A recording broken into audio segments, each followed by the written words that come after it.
कथा की सेवा श्रवण सेवा ही है। श्री नारद जी ने भक्ति सूत्र में ये भी बात कही है,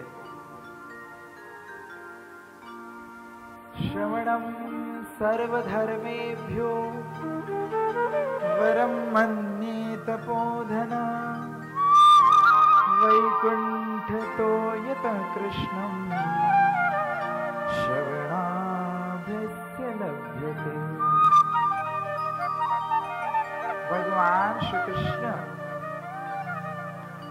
की कथा के श्रवण करने मात्र से वैकुंठ की प्राप्ति हो जाती है। इसीलिए श्रवणम सर्वधर्मेभ्यो वरम मन्ये तपोधना, सभी धर्मों में सबसे श्रेष्ठ धर्म, सबसे श्रेष्ठ कर्म, सबसे श्रेष्ठ साधन श्रवण भक्ति को श्री नारद जी ने बताया। भागवत जी में श्री प्रहलाद जी ने नवधा भक्ति सूत्र का प्रणयन किया है, जिसका प्रथम भक्ति का स्वरूप श्रवण भक्ति है। श्रवणम कीर्तनम विष्णु स्मरणम पादसेवनम अर्चनम वंदनम दास्यम सख्यम आत्मनिवेदनम। श्रवण भक्ति, श्रवण भक्ति सबसे, देखो भक्ति साधन भक्ति भी है और भक्ति साध्य भक्ति भी है।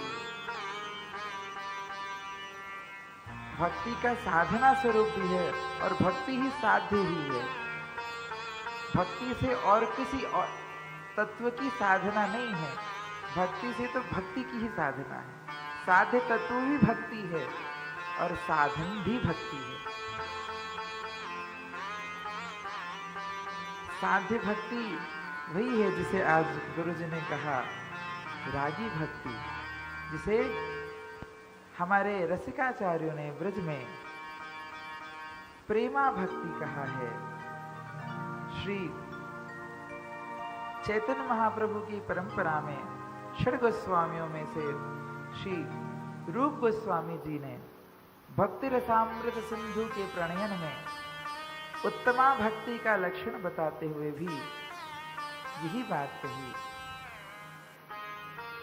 सबसे उत्तमा भक्ति कौन सी है? रागानुगा भक्ति, जिसमें परम अनुराग का प्रागट्य हो,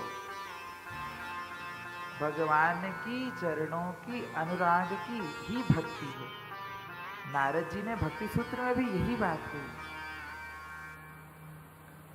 श्रवण भक्ति कलयुग में सबसे श्रेष्ठ है, इसलिए कलयुग में भगवत प्राप्ति का सबसे श्रेष्ठ साधन भगवान की कथा को बताया गया है।